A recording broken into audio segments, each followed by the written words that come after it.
So today I'm out at the conservation reserve. I'm gonna tap some maple trees. This is a beautiful big maple. Probably has a diameter of about, feels like 15 or 16 inches. So I could tap twice into this tree, but I think I'm just gonna tap the one.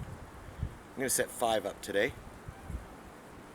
Should give me enough to make about a liter of maple syrup. It works out to roughly 40 to 1. So 40 parts of maple sap will turn into 1 liter of maple syrup. That's why they call it Canadian gold. It takes a lot of work to make a little bit of something totally Canadian. Alright, let's get started.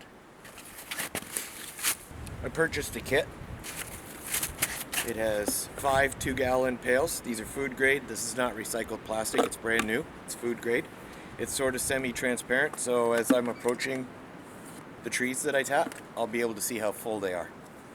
A lid, and this is a 5/16 inch spile. So we're going to drill a hole into the tree, 2 to 2.5 inches deep, and then I'm going to tap this in, and we're going to hang the bucket and put the lid on it, and over the next week or two collect maple sap to be turned into maple syrup. So a couple of things to keep in mind. If you're going to tap a tree that's already been tapped, you're going to want to stay about 6 inches away from its previous tap area, only because scar tissue will build up on the actual tap and make it hard to get syrup out of it. The other thing that you want to do is you want to look into the tree and find a large limb, or at the base of the tree and find a large root. You want to tap above or below that spot. This is a sugar maple. You can tell by its bark. I'm going to take my knife and take a little bit of the bark off so that when I drill I have an accurate depth.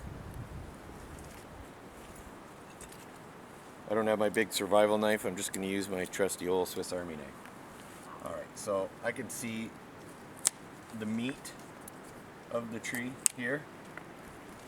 I'm just going to clear that away.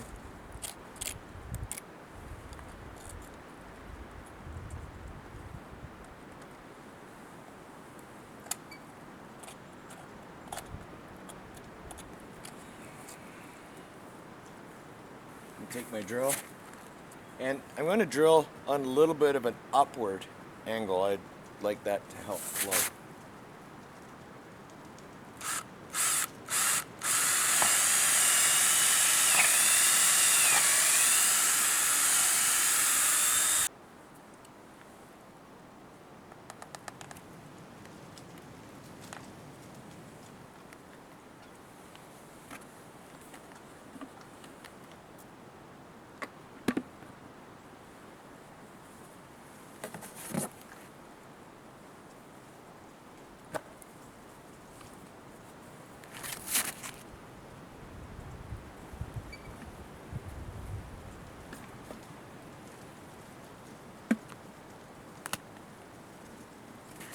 So there's our first one set up. The lid just keeps leaves and things out of there.